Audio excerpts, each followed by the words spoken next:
Hello,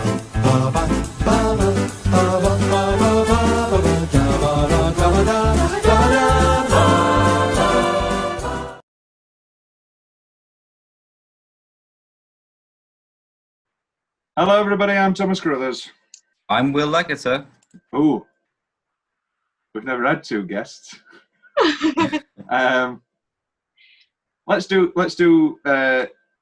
Let's do return guest Becky first. We've return guest Becky. Hi. And new guest Sophia Jones. Indeed. Right. Before we get to today's film, which is 1986's Ferris Bueller's Day Off, we've got a fun game to start us off. It's called The Sleepers Game. Now, it's my DVD of Sleepers, which, for those of you who don't know, is the story of four boys who are molested in prison by Kevin Bacon. A rather depressing film. And then they grow up and... yeah, De Niro's there and Hoffman's there.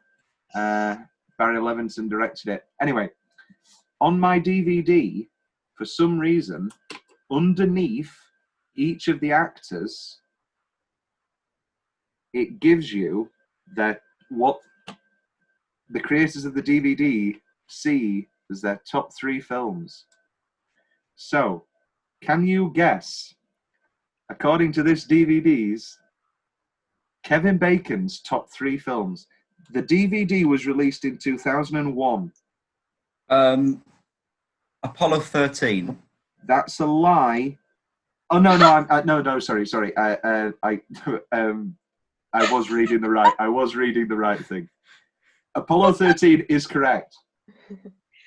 A Few Good Men. Is also correct. Can you guess the third? Is this Kevin Bacon stuff? Kevin Bacon's third. You can't. It's The River Wild. It's The River Wild. Oh. Robert De Niro's. Can you guess his, according to this DVD, his top 3 films? Goodfellas. No. Casino. Heat. No. One of them is a really solid choice, and the other 2 are still good films, but very out there choices. King of Comedy. No. Oh. What did he win the Oscar for? His first? Was it Deer Hunter? a Godfather? Godfather Part 2. And then you've also got A Bronx Tale and The Fan. Oh, I love A Bronx Tale. Yeah, not enough. Dustin Hoffman. Fuck you. Rain Man. Yep. Tootsie. No. The Graduate. Yep. Right. Oh no, Rain Man just happened. Rain Man 2. Rain of Fire. It was All the President's Men. Brad Pitt. Oh, fuck knows. Fight I Club. don't know. No. 7. No. Legends of the Fall, Interview with the Vampire, and Thelma and Louise. Oh, he's very good in Thelma and Louise. He's great in all films. Brad Pitt is a great guy. And Minnie Driver, they haven't even gone for Goodwill or Phantom. Oh. They've gone for Circle of Friends and Hard Rain. So that's for any hardcore Sleepers fans out there. Don't be expecting an episode. That would be a pretty dour. The shortest episode. What's your favourite line? What's your favourite 10-minute stretch on Sleepers? Mind you, we're going to end up doing depressing films, and then now people are going to think, are they okay with? Because I know how much you love Schindler's List, Will. I'm just going to let that one hang there for a while. But we're not talking about the Holocaust or the molestation of children today. Oh, well, no, actually, we are. Oh, Jeffrey. We'll get it out the way. Yeah. We are talking today about 1986's Ferris Bueller's Day Off. Tom! What's the matter? For Christ's sake, look at him, honey. Ferris? He doesn't have a fever, but he says his stomach hurts and he's seeing spots. I'm fine. I get up. No! Honey, you're not going to school like this now. What's this? What's his problem? He doesn't feel well. That's it. I want out of this family. You can't even sing. Here's the sing. Oh, fuck you can't even sing. Call if you need us. Here's the sing. They bought it. Oh, baby, I like it, boy. Yeah, baby, I like it. Now, this is, I believe, your favourite film of all time, Sophia? Yeah, probably. And Becky, it's in your, let me get it. It's like 4? It's 4. 4. Yeah, I reckon, I wouldn't say it's like number 1, but I could never choose a number 1. So it's just in the So you're a liar tier. then? Because I'm not a liar. Because when you got I'm angry, not a liar. because when you saw the schedule and you were angry that you weren't penciled in for this episode, you said, Yeah, it's but I my could favourite film of all time. Yeah, Why but am I do not scheduled? I do use hyperbole a lot, and in my defence, there are it's one of my favourite films of all time, so it does count as a favourite film of all time. Okay. So it is my favourite film of all time. That's not how grammar works. Okay, Ferris Bueller's Day Off. I feel like we'll just do a minute and just get it out of the way. Freddie Jones, not Freddie Jones, Christ. Jeffrey Jones, star of this, Beetlejuice, Sleepy Hollow, Devil's Advocate. Great actor. I really liked him as a child. I still like him now, if we're being honest. However, he was found with child pornography on his computer. You didn't know this, did you, Becky? I heard about it. Oh, Through did you? Will. Who didn't? Yes. Oh, through Will. But I didn't previously know this, no. Yeah. Did this affect your watch this time? I don't think he told me until after we'd watched it, which I was quite grateful. That's a for. good. I saved it. Yeah. Yeah. I didn't want to taint it. Just like the after credits scene. Oh, it's wonderful. a We'll great get after to that credits. We'll later. get to that. You said this, didn't you, Sophia? You recently watched American Beauty, and you said, Yes. but like recently, and you said, I really enjoyed it. I wish I'd seen it beforehand so I could enjoy it more. Yeah. And this is it's true. It's sad. It's sad. It's a sad Such is life. situation. Absurd.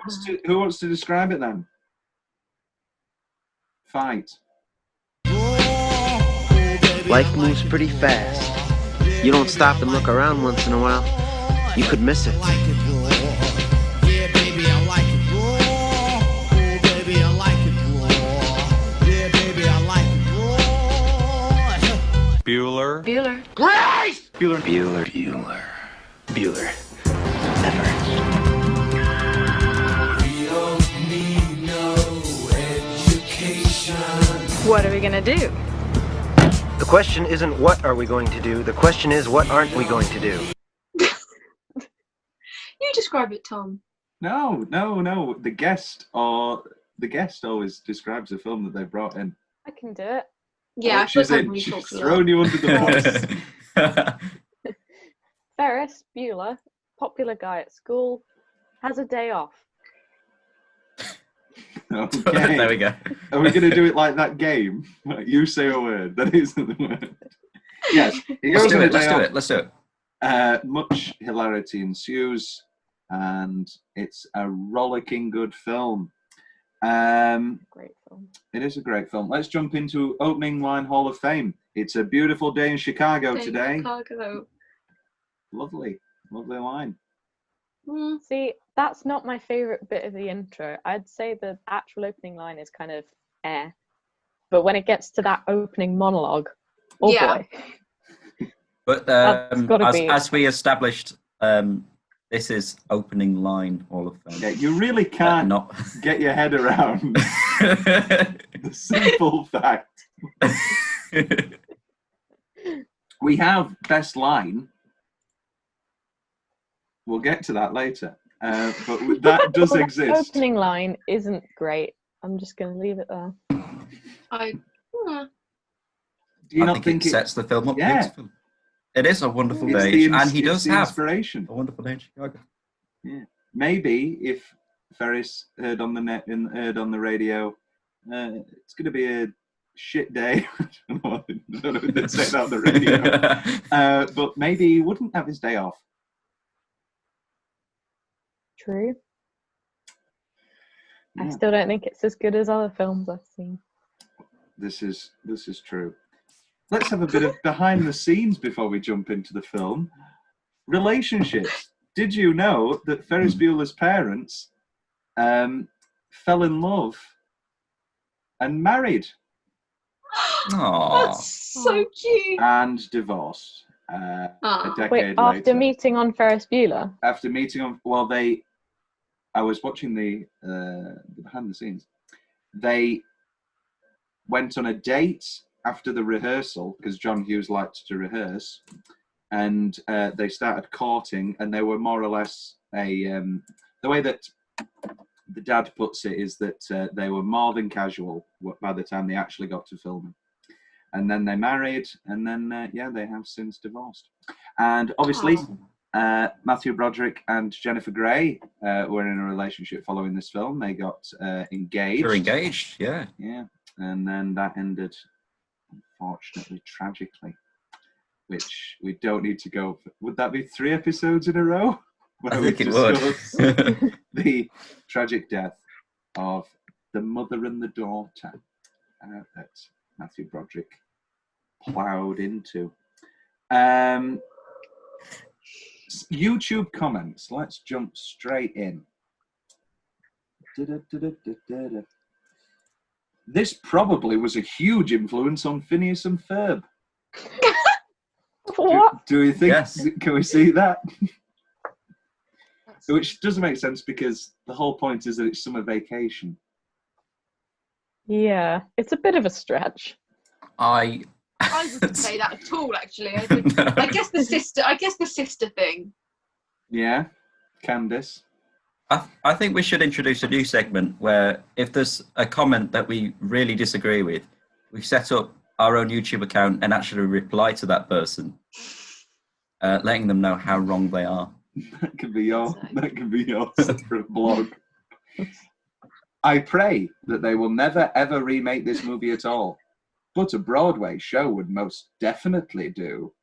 Ooh. Oh. Ooh. So let's break that down. Ferris We Bueller are the musical. all musical people. Ferris Bueller musical. That I think could I be was- huge. I mean, it could be really good, but then they could do like a Pretty Woman, and it would just be terrible. Oh no, Yeah. but you'd have twist and shouting. Oh, it'd be wonderful. Well, this is the thing. Would you do the Back to the Future thing that they've done? Yeah, and do a Keep mishmash. the 5. You'd have to, and then write some original ones. Because how are you going to do... Chicka chicka, doo-doo ball ball.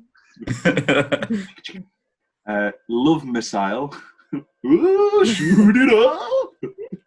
I don't know. That'd be like singing Paul Hardcastle 19 live. The average age of a soldier in the Vietnam War was 19. Next. Few interesting facts I've heard about this amazing movie. So she's stepping on fun fact corner. But anyway, for the scene where Charlie Sheen was on, he didn't sleep for 2 nights to look like he was on drugs. Guess he doesn't have to use that trick anymore to look high. No. So Stroyer's really throwing Charlie Sheen under the bus. The parade scene was pretty much improvised. It wasn't in the script. They just saw the parade and shot the scene on the spot. That's not exactly true. It was in the script, and it was heavily improvised. Heavily not improvised and choreographed. It was choreographed by Kenny Ortega. I was going to. Ortega. I thought you didn't know this, and I was going to spring Of course it on I you. knew this. Damn it! I love that Ferris is talking to the camera. Did you get other movies where people were doing this? Because I really like it. I'm afraid this That's is what so all my cute. friends do when they wag school and I'm left out. Poor Emily. Poor Emily. I really should get Ferris Bueller for my DVD collection. Brilliantly funny movie. This trailer You looks should- cool. Can't wait for the movie to come out. And what year is this supposed to be set in? Because the camera quality seems a little old, along with the clothes. So let's break this down. Is this somebody's attempt at a joke? Or do they Is this genuinely because- think? I'm sure I there are love people that. out there who will have seen the trailer on YouTube and gone, this is just coming out soon. Not thinking, oh, this was a movie from like 30 years ago. Mhm. Yeah. Celine was fit. All right. That's auto-corrected. Yeah. For a second, I think I'm smelling burnt toast because for like 5 seconds there before you said autocorrect, I literally went, wait, her name's not Celine. Wait a minute. Here's a fun start. Let's do some quiz questions.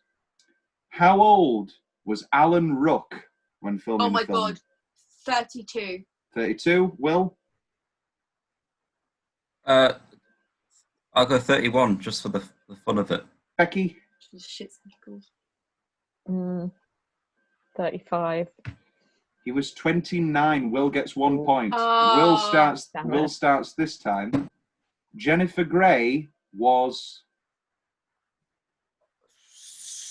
22. 22. Becky? 24. 25.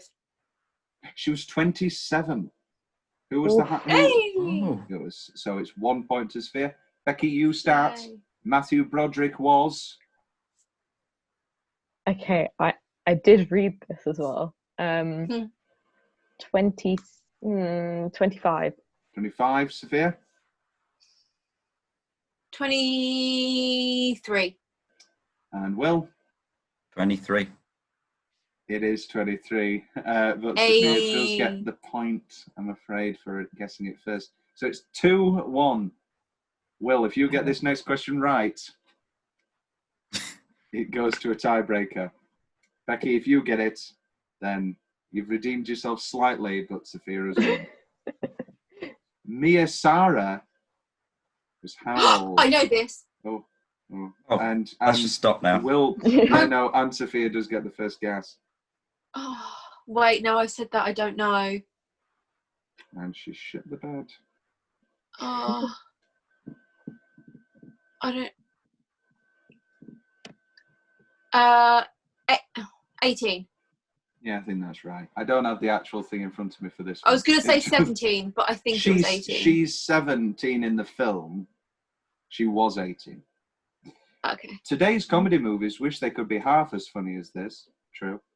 That moment when the music kicks in, pure gold. True. It is true. Every single time. It is pure gold. Right then. Best 10-minute stretch. Oh, I've got Run Across the Gardens.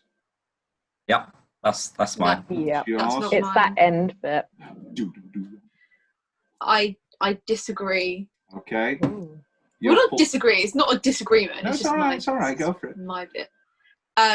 The bit, like the 10 minutes of being at the art institute into the parade. That's I know. that's I the split. best I 10 split minute that. stretch. I went for Tristan shouting single minute. Well, we'll get to it. Yeah, no. That's both of- the best bit. It's The all bit in the pretty museum bad. is the best bit of the whole film. Yeah. film. It's the best, best thing ever. Ever? It's one of my favourites from like any film. It's pretty good. Cameron. Ferris. Sloan. I'm just naming the characters now. Yeah, no. Running Across the Gardens, though. I mean, I used to let's get this out of the way now. As a child, I wished I was / thought I was Ferris Bueller. We'll get to Tom's story corner later, but yeah, I modelled a lot after Ferris Bueller, including like any time I would run a place, I would always have the music in my head. You know, I said to Will when we were watching it, if this was something that you'd written and you guys were filming it, you would be Cameron and Will would be Ferris. I could just see you doing, you know, the mental breakdown bit where he's kicking the car. I could really see you in that. Yeah, and Tom, there is a lot of my famous heroin breakdown. A lot of the way he says things is like your cat monologue as well. Famous cat monologue. Yeah. I wrote in my notes, "You hit me, thingy, Tom, cat," because there was a bit when he comes off the phone. He doesn't say Rooney at the beginning. Cat doesn't say "you hit me." No, I just have. It was just like what I wrote. I was just like, "You hit me, Tom, cat," because it was just a monologue. I famously portrayed a monologue from Edward Albee's "A Delicate Balance," where Tobias relays the story of how he killed a cat, not Tobias from Arrested Development. Cut to, I don't know. You know, first of all, we are doing this for her, okay? Because neither one of us wants to get divorced. And secondly, I know you're the big marriage expert. Oh, I'm sorry, I forgot. Your wife is dead. I'm sorry, that was 100% inappropriate, and I do apologize profusely. Oh. Do these shots effectively hide my thunder? It's a very good monologue, and I think I did a fine job with it. But apparently, it was. Go on, laughable. No. Gets brought up a lot. It was just the way I don't bring it up. It's yours and Ava's thing, the monologue thing. So well, anytime anybody mentions a cat, it's just a good go-to. It's just a good go-to. And you will meet Ava, Will, next week for Back to the Future. Hey. We're actually having her back-to-back. She's coming back the week after Dazed and Confused. We're hitting them. We're knocking them off. It's great. What were we talking about? Me killing a cat? You've been Cameron having a breakdown. Oh, yeah. And you wishing you were Ferris, basically. Well, this is, yeah. Maybe this is my own egotism. I've always seen it the other way around. I've always... Maybe not now. Like, let's be just plainly honest. Over the past couple of years, because Will used to be the lonely, depressed, single one, and I used to be the quiz master, and everybody, and life was good, and everybody, and I was like, how famous was I as the quiz master, Will? Everyone knew your name. Everyone, and everyone hated you. Oh no, there was a lot of people that didn't like me, but then that only riled me more, just like Ferris. But yeah, no, now certain things have changed, and yeah. Now you're Cameron. Now I'm Cameron. He's more of a Rooney than a Cameron, I'm afraid to say. Yeah, I guess. All of that anger. Which makes you Sloane, Becky. Of course. And Sophia, Grace the secretary. Jeannie? No, Jeannie. My dad pulls out of her hair. Yeah. Well, I've got a note which we'll get to, but the note is simply put, does Grace steal the movie? I don't think there is a single scene that... They think he's a righteous dude. They think he's a righteous dude. The dickheads, wastoids. She's a great character. But also, the teacher, who's like, anyone? Ben Stein. That's like, yeah. He is great. And when he's like, Bueller,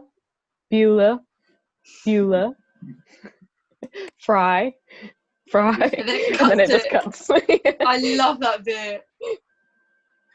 It's It's a great, great film. It had been a while since I'd watched it, actually, and I forgot like how much I really adore this film. It's It used to be a It's so real good. rewatch DVD, and now it's going to be a real rewatch Blu-ray. Tom's weirdly specific favourite part of the film. I've got 6. I'll build up. Because that's how this works. Let's not. We're not going to break this down every week. But my thing is, if they're all very, very specific, I'm allowed them. As soon as it turns into like, I like twist and shout scene, but I also like the museum, but I also like the opening. Then I'm just describing the film. As long as they're weirdly specific. Righteous dude. Yeah. Beep beep on the car. Middle finger. Rooney dodging doors run. Oh, when he's running down the hallway and he runs and then he slows down and then he runs. He's gonna give his eye. commented that Oh, go on. I used to do that because I'd Yeah. come back from like music lessons or something and I'd like run down the corridors, but we weren't supposed to run down the corridors. So every time we went past like a door, I'd just like walk. So it feels very relatable.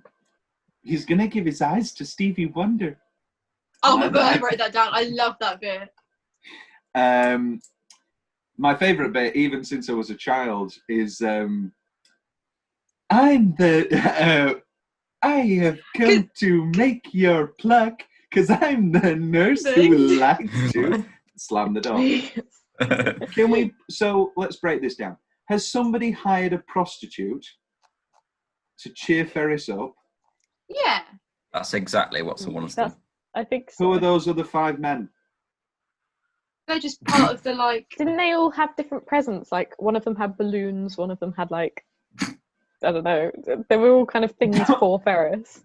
Yeah, it was just a delivery. So what they're going to do, just drop the flowers up and then say, have a good time, kid. Enjoy it. Because she just goes straight into her poem, Limerick.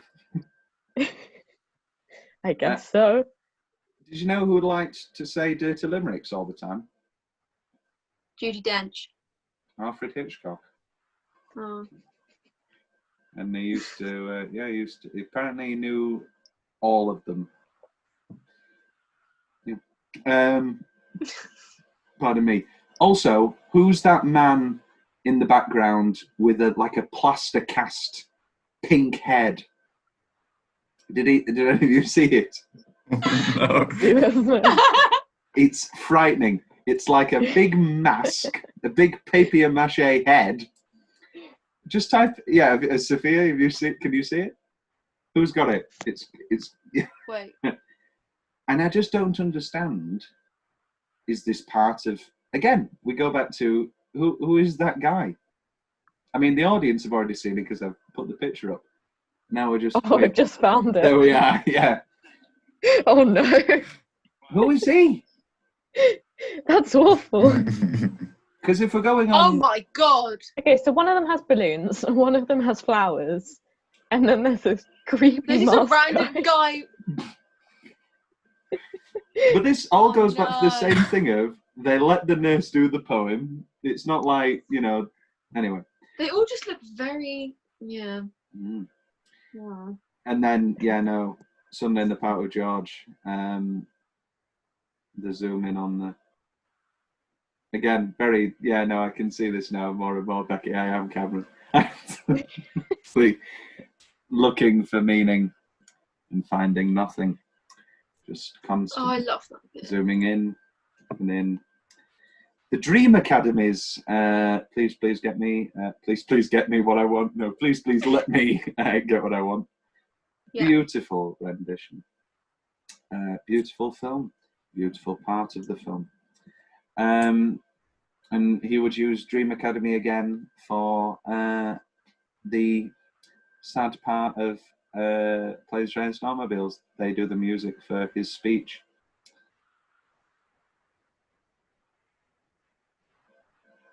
Planes, Trains, and Automobiles, everybody? Oh, sorry. I had a blank moment. Yes, a wonderful film. Yeah. Wonderful. This is good. Ava famously hates it. It's not. It doesn't even. Oh no! It's a terrible argument. But What is this argument? Here's my theory. Women under 30 don't like planes, trains, and automobiles. Ava hates it. I don't dislike it.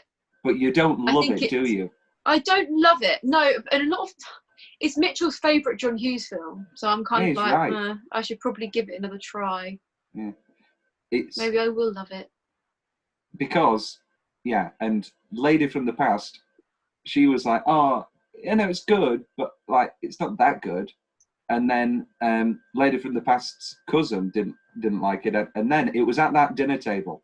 I think it was a Christmas dinner. It was a lovely dinner. It was at a nice Italian. But we went around, and it was like every woman didn't like it under 30, but every man and every woman over 30 loved it. And then I was talking to Ava on the phone in line at a KFC, and I told her this theory, and then a woman over 30 in front of me turned around, clearly listening in, and went, I like it. So she loved it so much that she felt the need to get involved. Well, let's just do this now. Is this the best John Hughes film? Let's go through them. Yeah, I think, in my opinion, I think so. You've got Vacation. You've got Home Alone, Planes, Trains, and Automobiles, 16 Candles, Pretty in Pink. This. Did he do Uncle Buck? Uncle Buck. Because that's a great one. Yeah. What else am I missing? Breakfast Club. Obviously, yeah. Breakfast Club. I don't like the Breakfast Club at all. Oh, I love the Breakfast Club. I'm not a fan of Breakfast Club at all. No, I just think it's a bit overrated. But we'll get to that when we do a Breakfast Club episode. Yeah, Ava. Yeah, she's gagging for it. Ava famously. I want to be on the Breakfast Club one. Is this going to be another? You're going to lie about it being your favourite film of all time now? No, it's not a lie. We might be. Yeah, well, might have to even it out. I don't want Will to get gang bullied. Like, why are you? You're wrong. You're wrong. Well, Ferris Bueller is definitely better than Breakfast Club. Yeah. Oh, without a doubt. But I think they're just very different. They're just very different. Yeah, but that's a boring conversation, isn't it? I'm going to say this. No, now. it's not. I'm going to start shaming people because you did this, Will, on an earlier episode. I said like, which you think's a better film, and then you just did. Well, they're very different. Yeah, I know. All films are different. We're going to have this debate. But I'm not saying Schindler's List and Jackass. They're not literally the opposite, are they? They're coming of age films. The story of Ferris Bueller is about him not being in school and about all the stuff they're doing outside of school. And the whole point of Breakfast Club is about being stuck in school and having to deal with the people who are around you. And obviously life as a teenager and relationships. But very different, opposite. I guess are we basing our sort of what's better based off what we think is a better film, or what did we personally enjoy more? Exactly. I mean, for me, both is Ferris. I think Planes, Trains sweeps it on a personal front and on a quality front. It does the great thing of makes you laugh, makes you cry. And it's 90 minutes, it's in, it's out, make you laugh, make you cry. Beautiful film. We'll get to Ferris, we'll get to Planes, Trains and Automobiles. We'll also get to Ferris Bueller, which we're doing now. Will's more general favourite part of the film. Yeah, I really like the bit where Rooney thinks he's talking to Sloane's dad. Yeah, I've got that down for a single minute. Yeah. Sure. I'd be happy to. Yeah, you just produce a corpse and I'll release Sloane. I want to see this dead grandmother firsthand. It's all right, Grace. It's Ferris Bueller, a little twerp. I'm going to set a trap and let him fall right into it. Ed, I'm sorry. Did you say you wanted to see a body? Yeah, that's right. Just roll her old bones on over here and I'll dig up your daughter. You know that school policy. Oh. It's just a wonderful Mister. scene. Hey, you're an asshole. Very distinct choice of voice.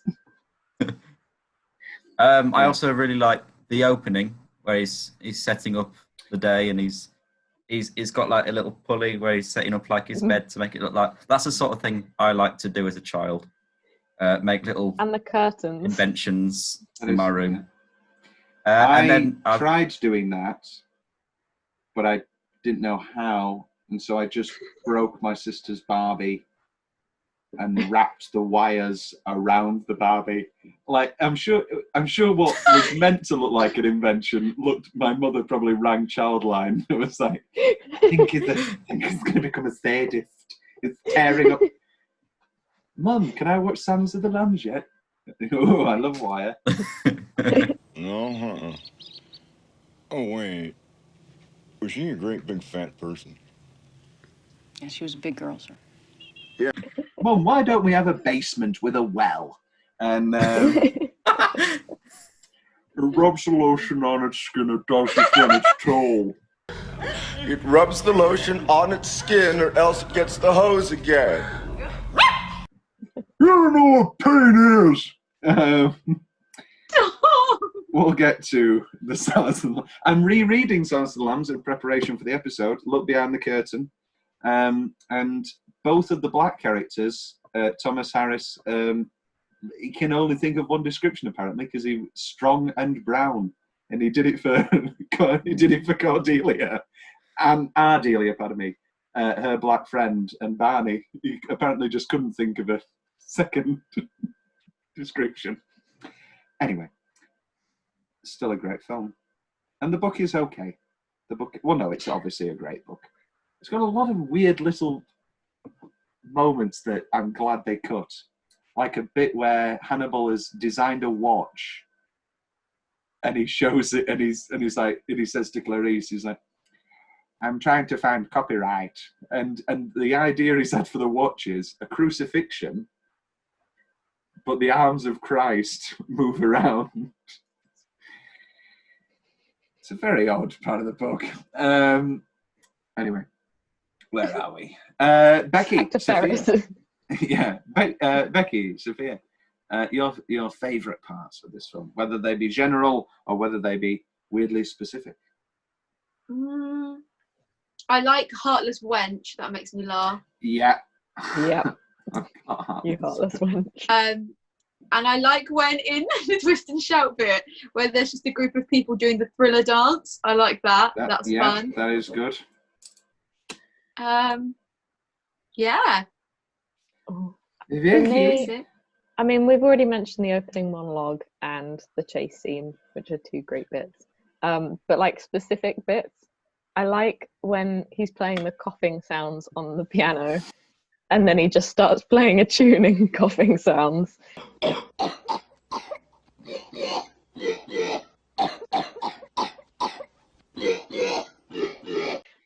It's Ode to Joy, isn't it? No, it's not Ode to Joy. What is it? Dun, dun, dun, dun, dun, That's dun, it. dun, Blue Danube. Blue Danube by Strauss. And the other part is when Cameron's like making the water droplet sounds, and like they're just having a conversation. He's just going, whoop. Oh yeah, and they're all talking about I don't getting like married. that. Yeah, I don't like that because it ruins the marriage. Well, it doesn't ruin it. Obviously, it's still great. It's just I feel like it fits his character. And just beforehand, when he does, like, he's trying to imitate the finance people with the hands, and then he does some kind of like Tom, weird. you do that all the time. What, the finance? Imitating stockbrokers? No, when you do the hand thing. When I do what hand thing? You do that thing that Cameron does. I do it when I do it when it's a reference to sign language. But that's kind of what he ends up doing. Is like he starts off doing like the financial like thing, and then he's like some kind of like sign language thing. But I think I've also got that subconsciously from. Are you saying that they fake orgasm? Oh yeah. Yes. I like when Sloane is like, he's gonna marry me when he like runs off. That is good. Well, I love don't it. want to Yeah. ruin one of Tom's big questions. So I won't. The Oscar travesty, I think we can skip this one. I don't know if it... maybe we can give Jeffrey Jones a nomination for Best Supporting Actor. Grace! Grace! Look, I can give you every assurance, Mr. Rooney, that Ferris is home and he is very ill. In fact, I debated whether or not I should even leave him. Grace! Definitely maybe give Edie McClurg a nomination. Just for... is that you, Rooney? Oh. Rooney? Oh. Rooney, calm down. Just a moment. Give her a nomination. Give her a lifetime achievement just for that. Will's favourite building / set. You've got the whole of Seattle, Will. Chicago. And I'm not going to choose Chicago. I'm going for the Ben Rose house, which is Cameron's house. I love it. It is great. It's a stunning piece of architecture, designed by modernist architect A. James Speyer. I've done my research. Clearly. Yeah. It's beautiful. It's just hidden in the forest, and it's all large windows, all one story looking out. It's a wonderful piece of craftsmanship, and I would like to go he there one drives day. the car through the window. And we'll get there. That's probably one of my favourite Cameron scenes, is his introduction of when Cameron was in Egypt's land. Oh, yeah. Let my people Cameron go. And it's got like the right... Doesn't it have like choir sounds or something in the background as well? Yeah, it's very good.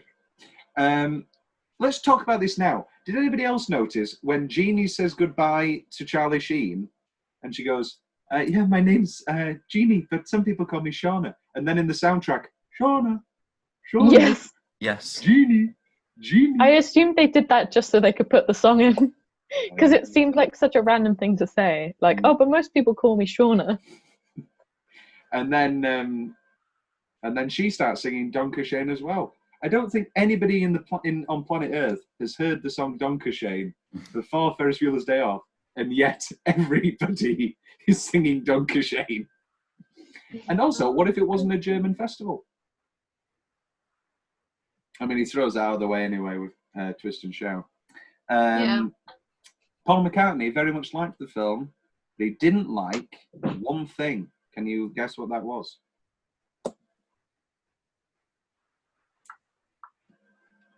The fact he wasn't singing it? I don't know. No, it was the fact that they added the trumpet. Oh. And John Hughes said he was very upset that he'd upset a Beatle, but he couldn't have instruments in the scene and not hear them. It would, because obviously you can't have a bunch of trumpets and just have John Lennon and guitar. Right. Yeah, favourite building on set. You've knocked you out of the park, Will. Thank you. Best line. I know. Okay. I know it's cliche, and I'm sorry I'm playing the greatest hits. I don't think you can beat Life Moves Pretty Fast. If you don't stop and look around a while, you may just miss it.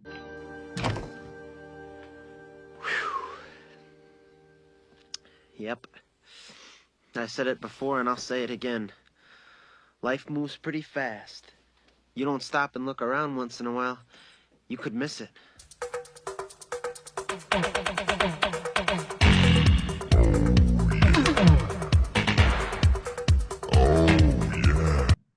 I know it's like picking We're Gonna Need a Bigger Boat, but it's the best.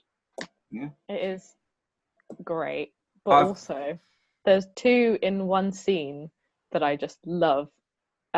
It's when I don't her like master any takes isms. Sloane out, and he's like, I had a grandmother once. Well, two, actually. And the other one was, do you have a kiss for Daddy? Hi. Do you have a kiss for Daddy? Are you kidding? Oh, that's my. And then they that just was start my making second. out. Oh, Like, are you kidding? oh no, I was going to say one of my favourites is, so that's how they do it in their family. So that's how it is in their family. Yeah. I prefer that too. Maybe it's because I don't have an edible problem, but kiss my I've got daddy. Yeah, I couple like of that lines. bit. I love the way he says it. I liked it. One of the worst performances of my career, and they still bought it. A wonderful line.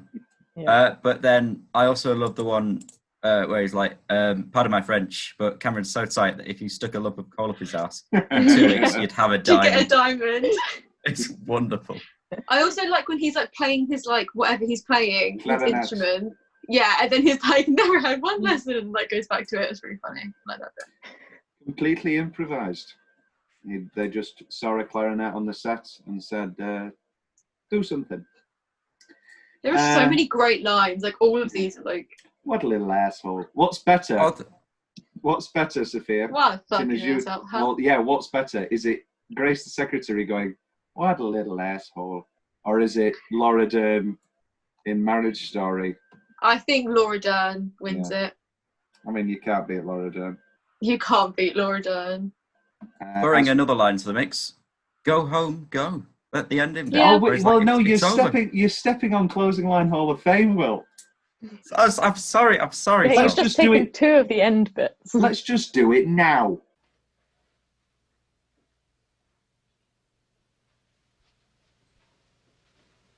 You're still here? It's over. Go home.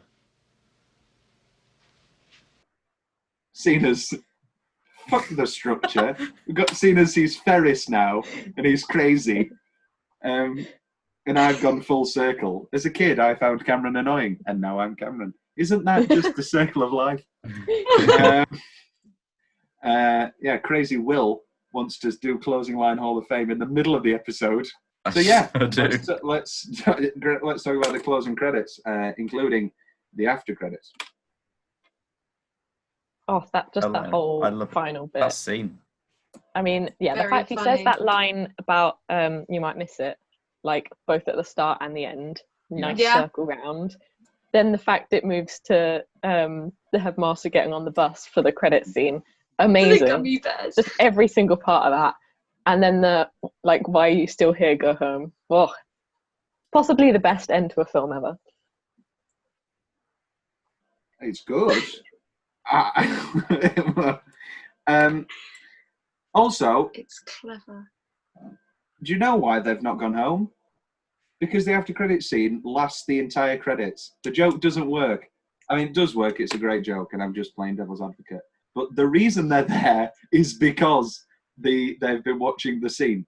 Anyway, I'm really ashamed to say, I'd watched the Deadpool version of that before I watched Ferris Bueller. Oh. Ooh. Oh.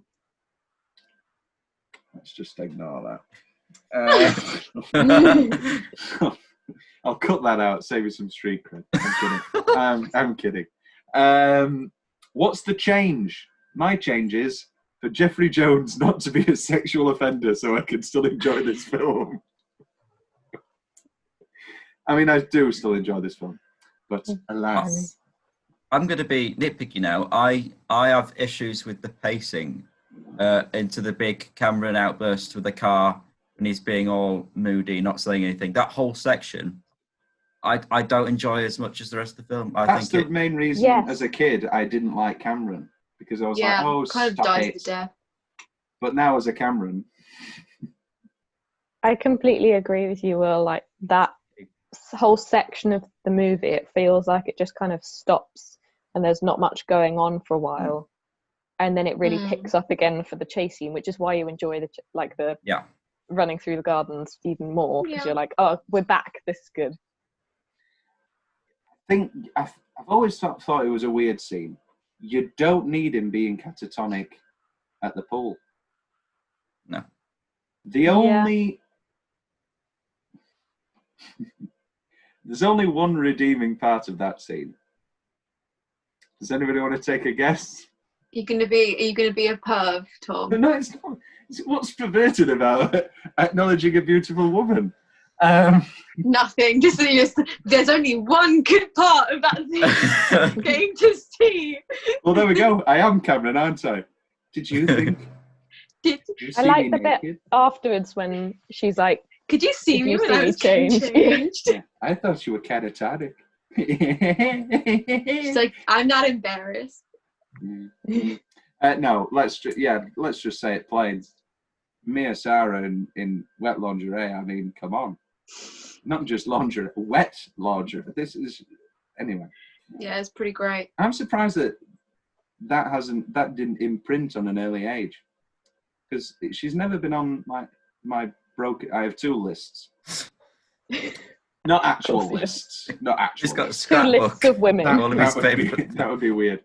But I have 2 lists. I have Tom's wonderful list of women, which are let's say older women or less women I'm not attracted to, who I admire greatly and love. So on there you've got your Michelle Pfeiffer. Well, no, I've obviously found an attraction to Michelle Pfeiffer. We've all seen Batman. Susan Sarandon's on there, you know, your Laura Derns, your Kate Blanchetts, your Christine Baranski's, your Diane Weist's, your who else is on there, Sophia? You know probably better than I do. Patty. Have you put Imelda?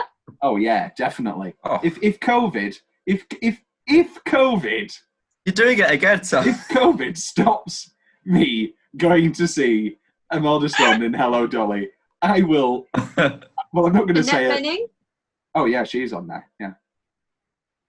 And then I have the broken glass list, which is women I find so attractive that I would crawl through broken glass, and that's, you know, a more up to date list. You know, you've got your Margot Robbie's on there. You've got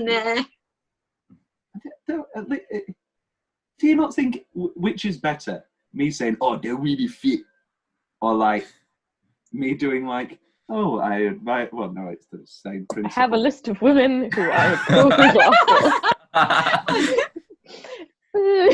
go but yeah, no, Mia Sara's I think that's the creepy one. Which leads me to my change. Give Mia Sara a bigger career. Yeah. So we're going to do it But now. She is married to Henson. So she Jim? has his oldest son. As in like Jim Henson's son? What, the Muppet guy? Yeah. Oh, right. She was married to somebody else who was like heir to like something. And then she married him. Wait, I want to look up. Roger Sesame. No, Roger Street, and his dad's called Sesame. Oh no, she was married to. No, I was wrong. She was married to Sean Connery's son, and then they got divorced, and she married Jim Henson's son. Ah, there we go. Cut to. I can hit a woman whenever I want. You did an interview in which you said, it's not the worst thing to slap a woman now and then. As I remember, you said you don't do it with a clenched fist, it's better to do it with an open hand. Yeah, remember that? Yeah. Yeah. And I didn't love that. I haven't changed my opinion. Oh, Sean. Oh, he never learns. So we're going to do it right now. We're going to give Mia Sara a bigger career. Which movie role after 1986 are we going to get in our DeLoreans and give to Mia Sara?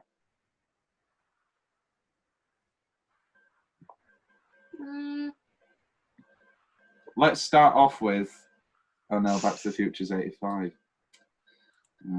So I was going to say Back to the Future. I'm seeing. I've got Indecent Proposal in front of me. Let's just change. Let's get rid of Demi Moore. Full stop. No. And Mia Sara is infinite. I don't know. She's definitely better in Decent Proposal. I'd believe somebody would pay $1 million for Mia Sara over Demi Moore. I don't know. Robert Redford's a lonely man in that film. He's a millionaire, but he's alone. Yeah, I just think give her more. Who knows? Maybe she's happy with the Hansons. Maybe she didn't want one. What's left from Will's notes? Not much. If I may again change the format and do a fun fact. Oh my God, this is scandalous. I love driving it. It is so choice. If you have the means, I highly recommend picking one up. I just like this fun fact. It's the number plate one, and I really want to. Oh, okay. I was going to mention this. Okay. All of the license plates in Ferris Bueller's Day Off are abbreviations of John Hughes' other movies. For example, we've got VCTN for National Lampoon's Vacation. Oh, we forgot to mention National Lampoon. Wonderful. I said Vacation. TBC. You were just on a book run. I was. TBC, The Breakfast Club. MMOM, Mr. Mom. And here's a quiz one. Can you work this one out? 4FBDO. Yeah, it's Ferris Bueller's Day Off. Well done, Tom. And that's my fun fact. And then you've got the thing of his dad's license plate be on the Ferrari being nervous. And like, there's no explanation. Was this going to be a film for John Hughes? Anyway, we never know. So, have you got anything else, Will, on your notes? I haven't. Soundtrack ranking. Here we go. Oh. I'm going to go down the soundtrack and we're going to do some ranking. Unranking. Here we go. Bad, not by Michael Jackson, by Big Audio Dynamite. Beat City, Dankeschön, The Edge of Forever. Theme from I Dream of Jeannie. That is the theme from Love Missile F-111. Oh yeah. Please, please, please let me get what I want. Star Wars main title. And Go Down Moses, performed by Alan Rook. Go down Moses, go. It was a Golden Globe nominee for Best Performance by an Actor. For who? Mathew. No. Should have been for Secretary Grace. He should have been. Tom's Story Corner. We've got two. When I was a kid, first time I watched this film, next day, I was ill. And Little Britain. They're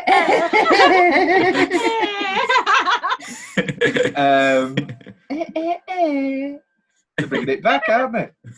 They're bringing it back. They are. Yeah. See in what? Can't wait. We'll see in what fashion. Yes. I fashion myself a dancer. So now. Fancy myself. Oh, sorry, fancy. What am I saying? What am I saying? What am I saying? What am I saying? I was a child. There we go. And my mum, obviously, I didn't listen to Ferris's rules, and I got taken to the doctors.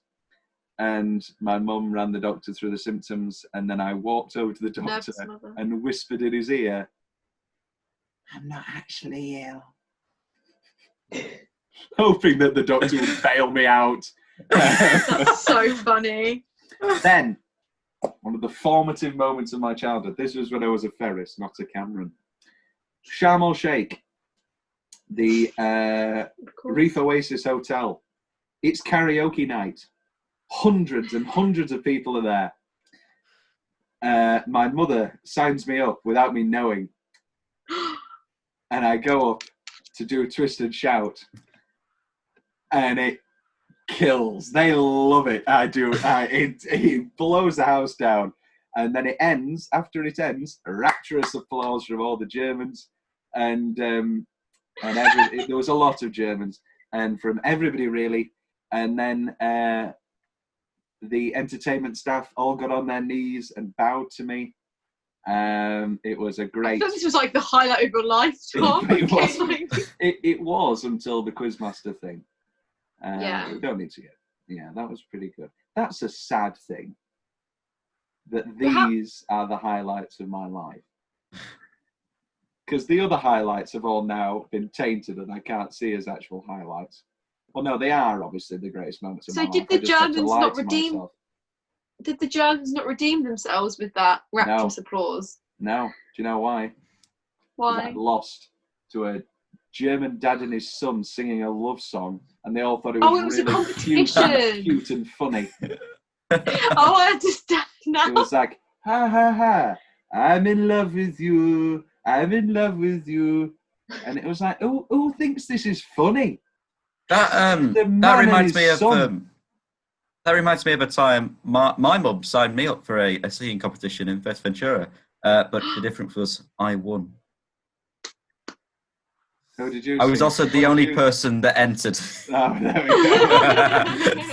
go. What did you sing well? I sang "Make You Feel My Love," but the Adele version, not the Bob Dylan one.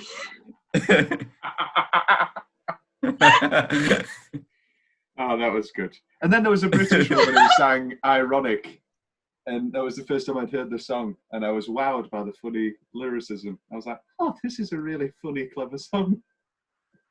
And then you got 4 spoons, but all you need is a knife. Alanis Morissette. Is she tormented like you? Would she go down on you? I want you to know. Yeah. Would she go down on you in a car? In a theatre? No, she goes. Would she go down on you in a car? A theatre? Is it theatre? It's a theatre. As the resident Alanis Morissette fan, yes. I love that. Is it not? Would she go down on you in a car? Why do I have car? To remind you. Why do I have car in my head? This is taking a very odd turn.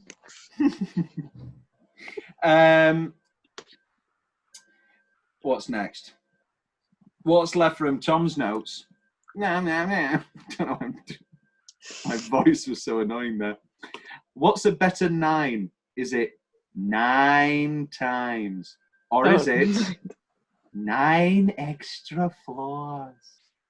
What's a better 9? Oh, I really enjoyed 9 times. I actually wrote that down on my notes. Or is it Daniel Day-Lewis' musical 9? Yeek. Just come over and produce a corpse and roll her over. Well, Will's already talked about it, but that scene, incredible stuff.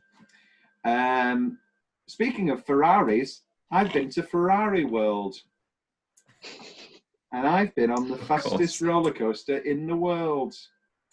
Isn't that in Dubai? No, it's in Portaventura. Well, no, Portaventura is the name of the theme park. I don't know. Ferrari World. The fastest roller coaster in the world. It's Formula Rossa in Dubai. The UAE. It's Abu Dhabi. Then what's sorry, my bad. It is a Ferrari World roller coaster. Yeah, it is, but it's in.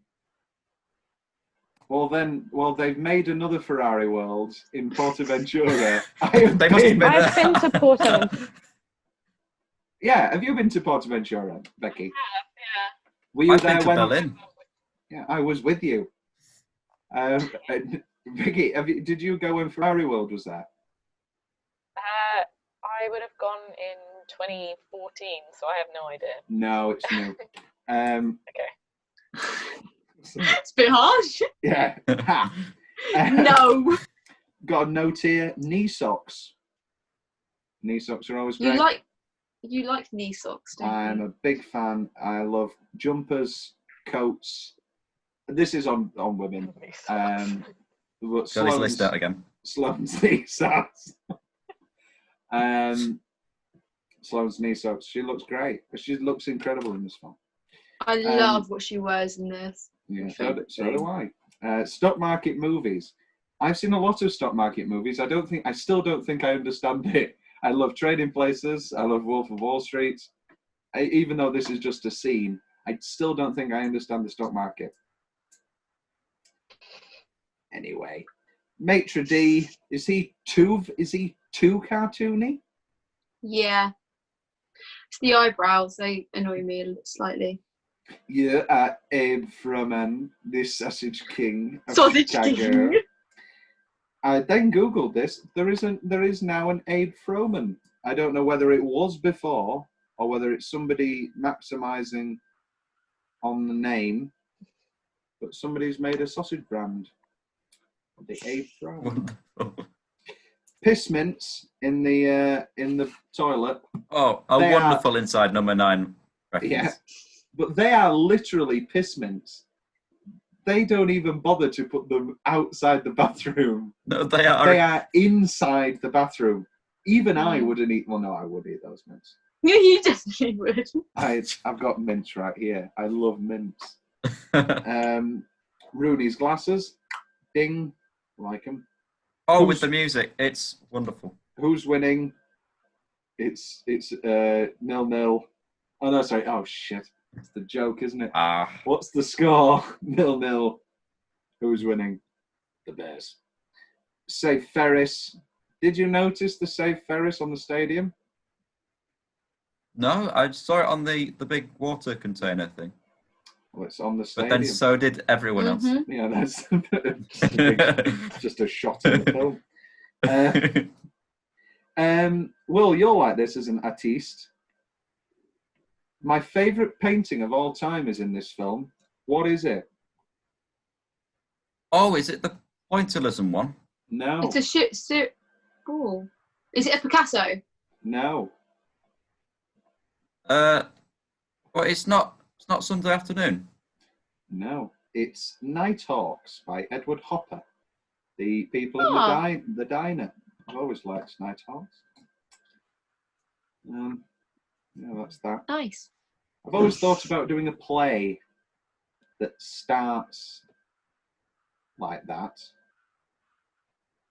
I'll write it eventually. You could do a film where it like goes from the painting and then like becomes real life. Yeah. Well, no, because Pennies from Heaven has a sight gag where they're in a diner and they recreate it. If it wasn't for Pennies from Heaven, I would have written it by now. And in Night at the Museum too, as well, the paintings come to life. Oh, do they? It's like they sure do. That's a fun fact. It's been a while since I've seen it. I love Amy Adams. Oh, it's phenomenal in that. What are the 2 films that are being screened on the cinema during the Van Stroben parade? There's a sign. Oh my god. I like to notice these. It was a Godzilla and Teen Wolf. Hey, which brings us into next week. What's it? Well, this might be my devil's advocate argument. I really like Teen Wolf, and I think it's Michael J. Fox's best film. I need to go to the toilet. Cameron has never been in love. At least nobody's ever been in love with him. If things don't change for him, he's gonna marry the first girl he lays. And she's gonna treat him like shit. Because she will have given him what he has built up in his mind as the end-all be-all of human existence.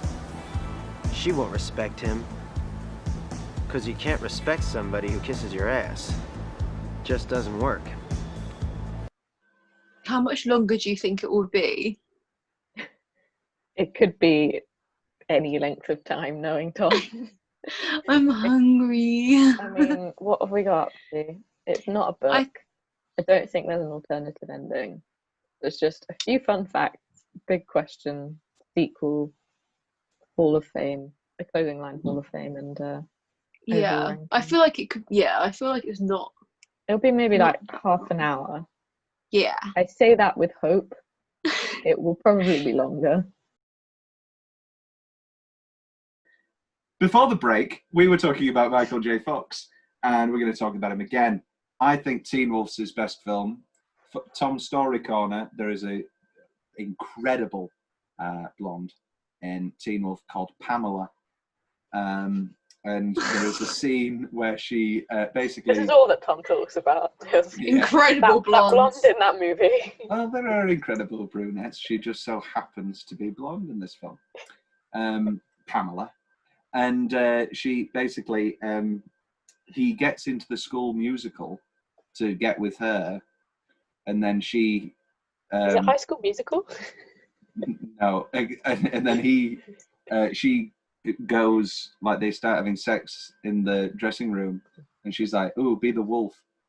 And then I remember, I don't know why, maybe it's Freudian, but I remember my mum saying to me, "Is that why you want to go into musical theatre, Tom?"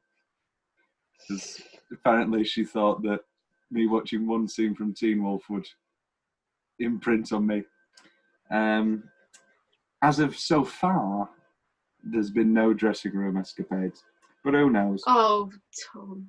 Will, what you don't think it's Teen Wolf? You do think it's Back to the Future, but you want to make a funny joke. No, I don't. I was going to actually say, I did want to make a funny joke about Stuart Little, which it's a great movie. It's wonderful. It's got Hugh. We love Hugh. But I remember watching in a premiere in hotel room. I don't know where I was. It was just me and my dad. But you could rely on. But you could rely on. It's there was a Michael J. Fox movie on, and he played this boss. I'm not sure, but he was just running around everywhere, and he looks like a child in a suit, as he always does. Oh, Smell of My Success. Oh God. The secret of my success. Very strange movie. Not the smell of my success. Sweet Smell of Success. That's a good film. Got it right here. Tony Curtis, Burt Lancaster. Oh. Now, Back to the Future is, of course, my favourite. My favourite movie of all film time. ever, yeah. We're going to do it next week. Dad doesn't know who Sloane is. Well, she's got sunglasses, so that's just the universal artistic license. Ferris never brought her home. Well, I was thinking, even if he hasn't brought her home yet, if they're going to get married, then at some point he's going to find out that the girl he saw and was kind of like, ooh, in a car, was actually his son's girlfriend. Because that's the sort of thing you remember. He will remember maybe. that. No, he will. I mean, he thought it was weird, and surely he would have got home and gone, "Oh, there was this weird girl in a car." No, he would. No. Oh, yeah. Who's he going to say to his wife? There was this incredibly beautiful, barely legal girl in the taxi next to me who was making suggestive eyes to me, and I could have had her, just like Eyes Wide Shut. And if I could have had him for just one night, I would have given it all up. You, the kid. Anyway, enough about Nicole in Eyes Wide Shut, or Nicole in anything. Butch and Sundance. So, as a kid, I always thought the whole trio thing was, well, not weird, but I was always like, why is Ferris okay with Cameron saying all these personal issues to Sloane? And then I watched Butch and Sundance, and that's got the same thing with Butch, Sundance, and Hattie. And then real life creeps up on you again. I am Cameron. You're Cameron. I am Cameron. I have had solo conversations with Becky about personal issues now, and suddenly that little walk before they go to the parade, suddenly I love that bit. Suddenly is life, and then hey, what are you doing? Hey. Anyway, So that's confirmation that I am Ferris. For now. Phil's dream is to be Ferris. No, I want to be Robert Redford in Butch Cassidy and the Sundance Kid. Whoa, excuse me. Oh, no, that's okay. And I'll be Paul Newman. And then you can be Catherine, then you can be Hattie. That's good. And then there's no other women in that film, Sophia, I'm sorry. Little kid with hand on his ears. Like that. Is it just me? Or after he sings Twist and Shout, does he need to grab Sloane and kiss her? No. He's on a confidence it's high. not a romance. It's not. That's not really the point of the film. And if it was like a kind of rom-com type thing, then yeah. And like they he shows her affection like a lot, like in the taxis beforehand, like they do cute, there's like little cheek kisses, and there's a lot of like little head I'm not kisses saying and, that like, he doesn't show her enough affection. I'm saying No, that I know, but at I the think end if of that that scene, happened- he needs to pull her onto the. No. It's only 10 seconds. I agree with Becky in that would turn it into the whole point of it being like a grand like a romance type thing, as opposed to it just being like he just did it because that's what he does. That's him. It's like. Tom's hopeless romantic side coming out. I've done again. that, Pat. I've done that after a couple of uproarious quizzes. I've run Isn't down. this just? But anyway, Isn't this just Ferris showing off because he is narrating the film to us? This is maybe him saying to us, "Look what I've got," and it's all part of the confidence rush of the parade. I'd do that if I was in the parade. I'd grab a random woman from the audience. It's a random woman. I said Sloane. As opposed to your girlfriend. I do not think he should grab one of the Germans. He needs to pull Sloane up onto the parade. Who's got already he's locked himself in it. They've shown them push her back. Yeah, but he needs to go. You. And then bring her forward, and then everybody cheers again. But anyway, that's just me. I don't know. I like that it's his moment. You know, it's like all the attention is on just him. Yeah, and then also I guess you've got the awkward thing of then having to cut to Cameron looking depressed. Yeah, exactly. Leave Cameron all alone. Yeah. Let my people go. Triple kick. I love the triple kick. The description that Jeannie gives to the police sounded very familiar. Redhead, bearded, glasses. IT crowd. You're a little late on that one, Will. I'm very sorry. It's all right. Very sorry. Someone stole his wheelchair. Really? Did you see who it was? Red-bearded man. Uh-huh. How long have you been disabled? 10 years? 10 years. Kenny Ortega we mentioned. We did. I don't think there's any need for it, but let's look at the Fight Club theory.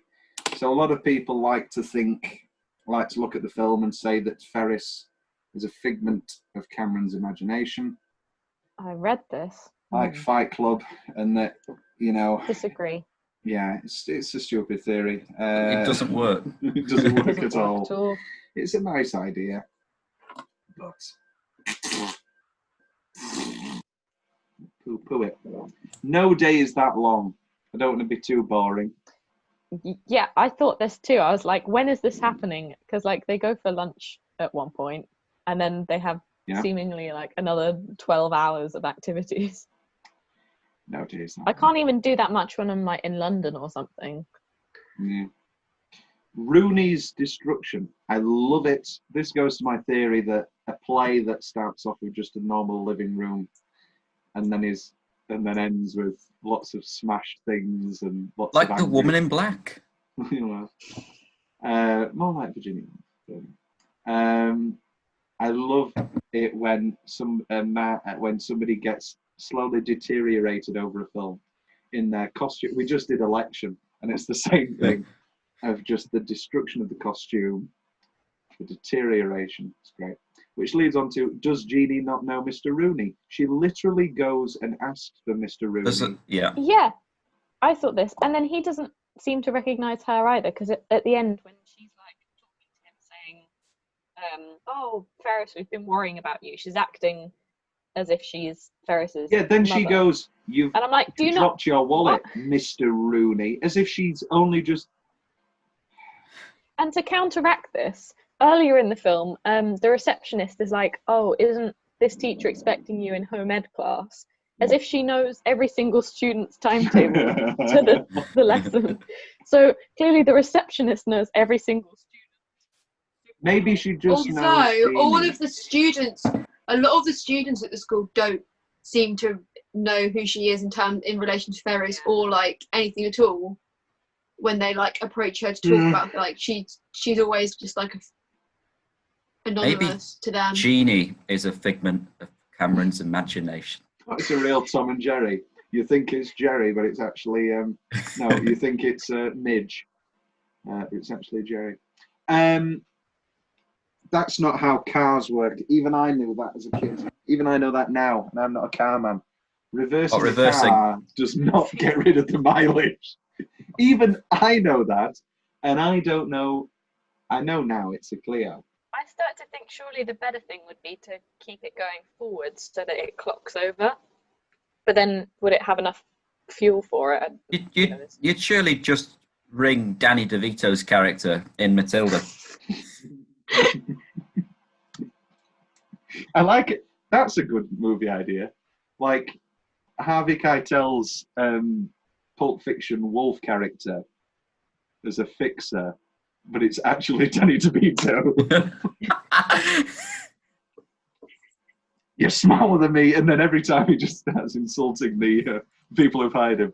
I'm taller than you. Oh no, he doesn't say that, does he? I don't know why he thinks it. Anyway, whose house are they in when Cameron's comatose? Whose house is that supposed to be? With the pool? Yeah. Ferris. That's Ferris's, because earlier he's like he rings him sunbathing from by the the pool. deck chair. Yeah. No, but it's not, because we see him run through his garden. That's just a different part of the garden. How big's his garden? Because I assumed it goes like... Wait, I thought he runs through maybe other they're at people's Cameron's. gardens, but- No. It's not Cameron's, because we know Cameron's house. I mean, it could be Sloane's, because we never see I Sloane's do. house. Yeah, it could be Sloane's. Okay, I'll have to go with Sloane. But if it's Sloane's, why doesn't she go inside and get a proper bikini? I mean, I'm happy that she didn't, but if she is at her house, would you dive into... No, you would still know, because they would all just come back together and just be like, oh yeah, it's fun. So even I know that you don't ruin nice lingerie by diving into a pool. Oh, I mean, it's not I've definitely ruined. gone in a pool in like underwear before, because there's no... Can't be bothered. Like, there's not Well. much difference. Yeah. Well, I'm clearly uneducated. As long as you Obviously, wash it there's... afterwards. And also, she probably knows that she'd like look hot, so she's like, may as well just do it. Yeah. It does. And if she's with her boyfriend, she's probably doing Yeah. it for a reason. And Cameron. And Cameron's comatose. Cameron. Charlie Sheen. We haven't talked about Sheeny yet. Oh, A great moment. Great cameo. Yeah, good stuff. Good stuff. Good Pretty stuff. great. Rock and roll. Bowl. Let's bowl. Let's bowl. Let's rock and roll. As they say in Grease too. Why is Cameron? The fashion's great in this, but why is Cameron wearing leather braces like he's Alan Cumming in Cabaret? I thought this. I had this exact realization. I was like, he's wearing like a t-shirt, and then he wears these like braces over the top. It looks like he's about to start singing Why? Billabong. I was like, oh, maybe this is the fashion, but also like it just seems weird. Yeah. Nice little throwaway line. I think we should shoot her when. Yeah, I wrote that down. Two sunbathing ladies. That imprinted. I don't know Yes. why that imprinted. Oh more yeah, than- and he goes back. Do do do do. Do do do do do do do. Dip dip dip dip dip. Bo bo bo bo bo. No, I don't need to do the whole thing. No. The TV show. We all watched the pilot, or at least some of the pilot episode. Yes. Quite bad. It's Very bad. Very strange. Why is he suddenly? Why is it about him? Like, why does he not know Sloane? I don't know. Like, if it's happening after the film. Yeah. Mathew Broderick. Yeah. Yeah, like, so, like, why is it then, like, what, just choose a different girl's name? Like, why is it meant to be the same character? It makes no sense. It's stupid. Not good. And then you've got the infamous Jennifer Aniston incest kiss joke. Let's just break this down. Was it supposed to be a reference to the fact that Mathew Broderick and Jennifer Grey started dating? Yeah, I like, don't was it think- supposed to be to do with that, or? I don't That's think anybody funny. put I hope it was. a modicum of thought into that. TV script. What's your favourite Jennifer Aniston movie, Tom? Movie? TV series, Friends. Oh yeah, it's an out there. I like her in Horrible Bosses. Yes. I prefer Kevin in it. I like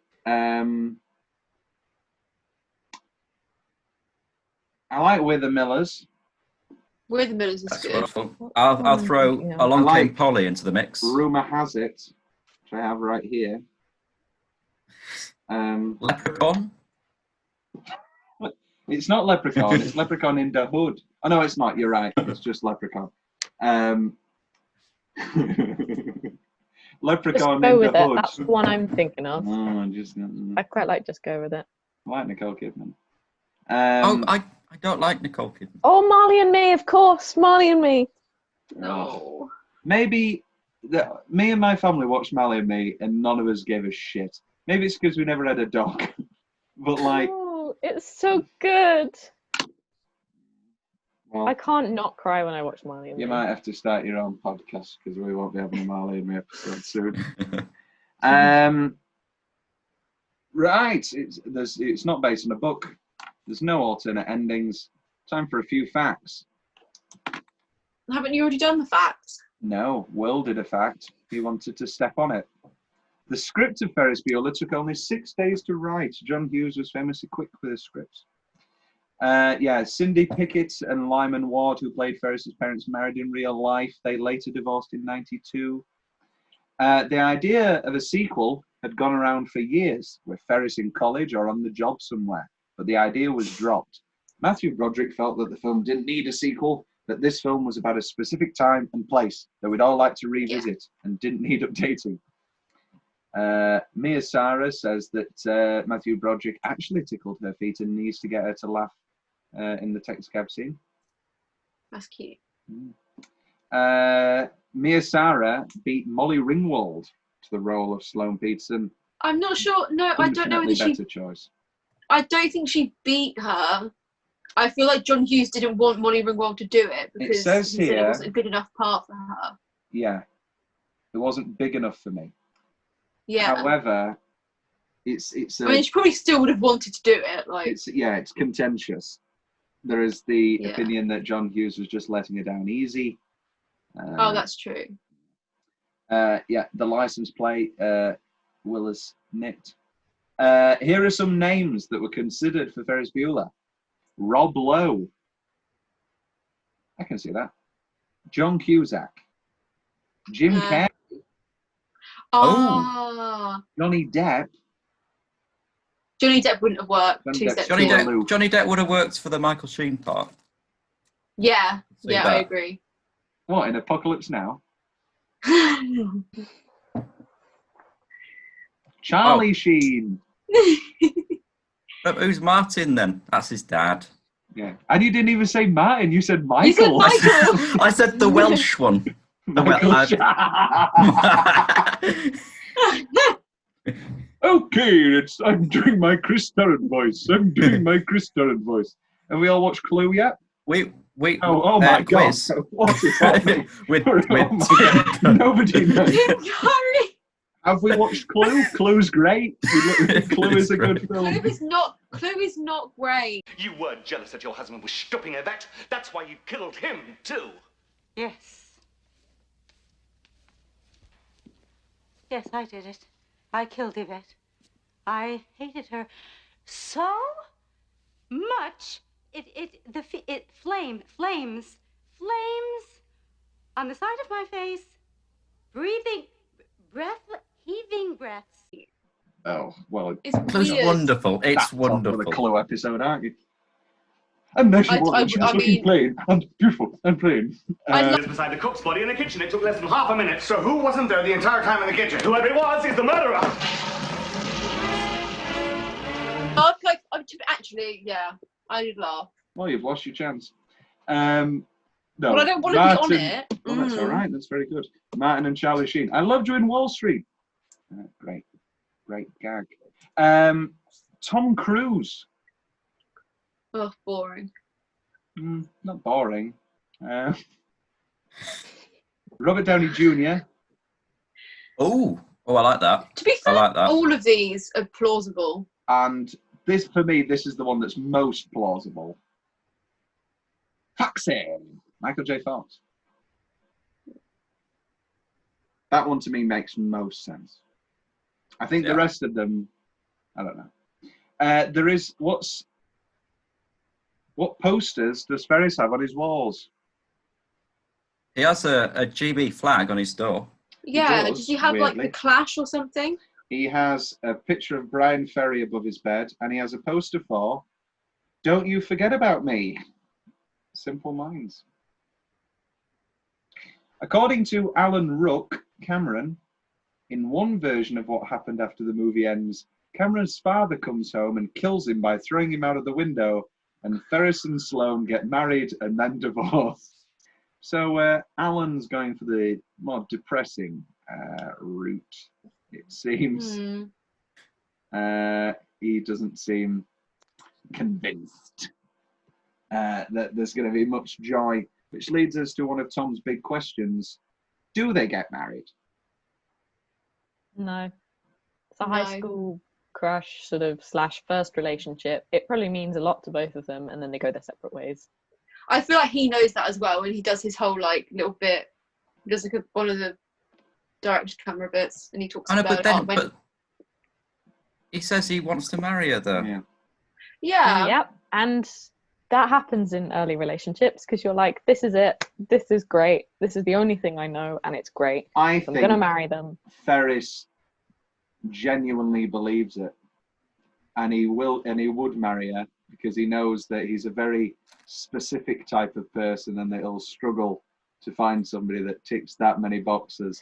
I do think like she'll leave. it's one of those ones where I expected nothing less tough. And he'll become a Cameron. He could have anyone, but also he's not the type to like cheat or anything, and he would very much stick with her. I think it's more they would just go their separate ways. They go to different colleges, and it just Is Cameron madly in love with Sloane? Nah. Well, I'm madly in love with Becky. I mean, no. I think, yeah. I think suddenly next week it's just Carruthers and whoever. Contentious. And then the When I Met Sally episode is oddly still used. Anyway, but I think, of course, he is. She's a beautifully attractive woman, and she cares for him clearly. I don't think he's madly in love with her. I think he probably is like, oh, she's attractive, and like if Ferris wasn't with her, like maybe. But yeah, I don't think it. As a man who's been in a Jesse's Girl situation, it's a miserable. Well, no, I wasn't that good friends with my Jesse, but it's a miserable existence. Anyway, a lot of people don't like this film because they think that Ferris is annoying and just an arsehole and a bad guy. Do we think this? No, he's cool. He's somehow made that sort of. No, you go. Oh no, you go. I will go. He's somehow made that sort of person you hated at school nice because everyone knows that sort of person, but not in the way Ferris is. I want to be Ferris, even though I hate that sort of person usually. Like It's very clever. everybody loves Ferris, but you can completely understand why Jeannie hates him. And it's very much like second child syndrome. Nobody cares about you, and if your older brother is like this godlike child that does everything correctly, then you end up just being the other child who nobody really cares about, not even your teachers. I think also it's probably a thing of, no, I don't think my Quizmaster reign was as led to as much popularity as Ferris Bueller, but I think there probably are lots of factions other than Jeannie who think that Ferris Bueller is just the most insufferable man in the world. Probably. But then, no. But then he was also dating a cheerleader, so he's probably also the popular guy at school. Like, I think he gets away with it. I think he gets away with it because he's not like. I mean, like, he's good looking, but he's not like dead. Like, he's not like a pretty boy, you know. Like, he's not like a gorgeous, like he's handsome. hunky guy. He's handsome. He's not ripped. He's clearly. I've always said I had a massive crush. Penny, you all right? On Ferris Bueller, and still kind of do. Yeah, no, I think he's because of his personality, though. Yeah, it's the way he's like. It's that confidence, that sort of the cheeky. Ferris Bueller boy. encapsulates my type. Personality-wise, watch out, Becky. I love. How registered Ferris? It's great. Yeah. Right then, we are seeing as Will has again ruined the episode and taken closing line Hall of Fame. Do we synopsis of a sequel? As firm as everybody is on the earlier comments, I could probably watch another Ferris film. I'd watch it. I'd enjoy it. And yeah, if it was like a college-based one, I think it could, add a new story. Well, there we go. Are we doing college, or are we doing he skips off work, or is that just miserable? If he skips off work, work is bad. Yeah, I feel like it. Yeah, but I do agree with Mathew Broderick in that I feel like it's specific to like that it's school that you like. Like once you get to college, it's kind of just like. I think the work idea could be done like if it was sort of in his imagination, like the sort of the Walter Mitty approach. I knew you were going to say Walter Mitty. Hey, he's finding it. Where is it? Right here. There it is. It's not quite such a big thing like skipping work. Okay. And I feel like he would have grown up by then, so. Do people like Ferris ever grow up? I feel like he would tone it down. I feel like he's already grown. Persona. Maybe that's why he's so popular, because he is grown.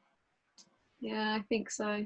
That's the vibe I get. And because like the whole story is sort of him having to convince his parents that he's ill and everything, whereas if it was work-based, it would literally just feature him calling up work saying, I'm ill, then being like, okay, cool, fill in this document, and then he goes off and does his day. Like, and I'm sure so many people miss a day of work, whereas like school, it's much more like, oh, you've got to get the parents' permission, and then the teachers are kind of like, why are they not there? Maybe he's cheating on his wife. He has to do the run home. Or Sloan. It's to run home before he. No, he missed out his chance with Sloan because he did something crazy. Maybe Cameron is getting with Sloan. And he comes home from work to find. Oh my god, that would be an epic sequel. And then Rooney and Bueller team up. Okay, so here we go. Cameron sleeps with Sloan. Sloan and Ferris split up. Ferris becomes a Cameron. Cameron and Ferris, his brother. Cameron and Ferris, oh my god. Cameron and Sloan become the hit couple, the power couple. And then Rooney and Bueller team up to kill Cameron. Wow. And they push him. They push him through the same window that the car went through. Then it all comes together. They rig the brakes. They cut the brakes on the car. Yeah, I can see and that. They blame movie. it on Cameron's dad. There we go. And then Cameron's dad gets arrested. He gets his comeuppance. Yeah. I think that's it. I think that's it when it comes to Ferris Bueller's Day Off. Will, any last thoughts? A wonderful movie. A must watch. Everyone, please watch this. Is this Mathew Broderick's best film, or did we agree it's Election? I think it's Election. On a rewatch, did you? Oh, Becky, what's your? You didn't join us on the Election episode. What's your quick thoughts on Election? I didn't actually watch Election. And that segment's cut. And back to. Okay. Yeah, I think. Yeah, I'm going Election. What are the other contenders? The producers movie. Halls. Cut to. Who's your daddy? Who's your daddy? Oh God, I'm your daddy. I'm your daddy. I'm your daddy. Oh my God. The producers movie. I don't know. Some people could like War Games. He has a good scene in Manchester by the Sea as the alcoholic mother's. Oh my God, he does. I like husband. The Cable Guy. I love that movie. Yeah, Cable Guy. The fight scene in the medieval meal place. Yeah. And sticking with Election. I'm going to go Election. And then close second, Ferris. Becky, your final thoughts on this, your fourth As Will favourite said, film. a great film, my fourth favourite film. Just some really great moments, maybe get stuck a little bit in the middle. But yeah, just overall great. I know we're in final thoughts, but I thought of something.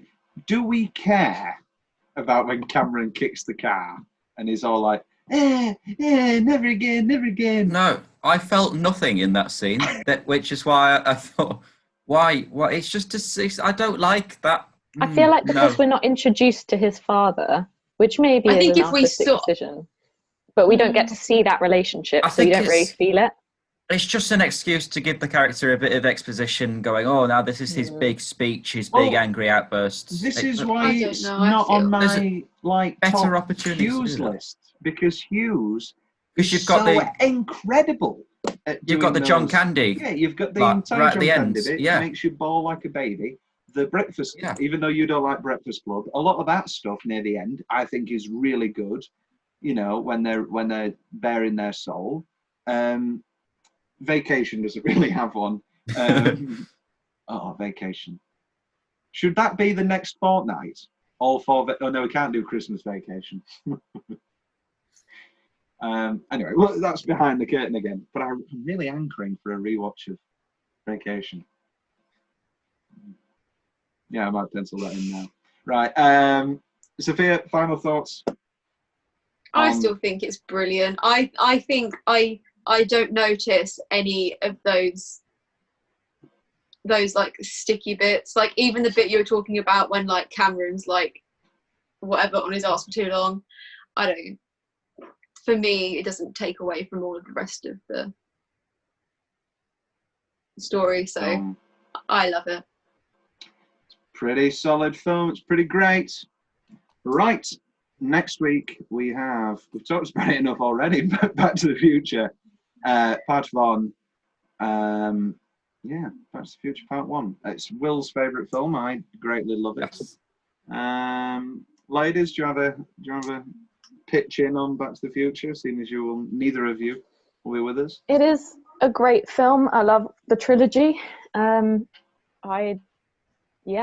seen it so many times on TV. I don't know if I've ever watched the start, to be honest. Oh yeah. No, the first Like, one for right me is. The first one is like the only one I would bother rewatching as much. Like I watch the first one a lot more. I prefer it as just the film than the trilogy. There were moments of my life when number 2 was better. I think number 2 is fantastic. Number 2 is always better. I love the music. For me, the first one is made by a lot of the music in it. Yeah, you don't like the ZZ Top? You don't like the ZZ Top cameo in? No, the second one scares me. I just don't like. The second one used to scare me as a child because I didn't like the uncertainty of like the future being changed for Peter. I just didn't like it. It just creeped me out. Number scary. Number 3 is just a bit too different, and I really can't stand the character of Clara at all. I watch it and just laugh at it. Like, do not. We'll get to that. We'll get to that. Yeah. Anyway. Excuse me. Let's go full circle back to Tom's wonderful list of women, but Mary Steenburgen is on there firmly. We adore Mary Steenburgen. Julie Haggerty's on there.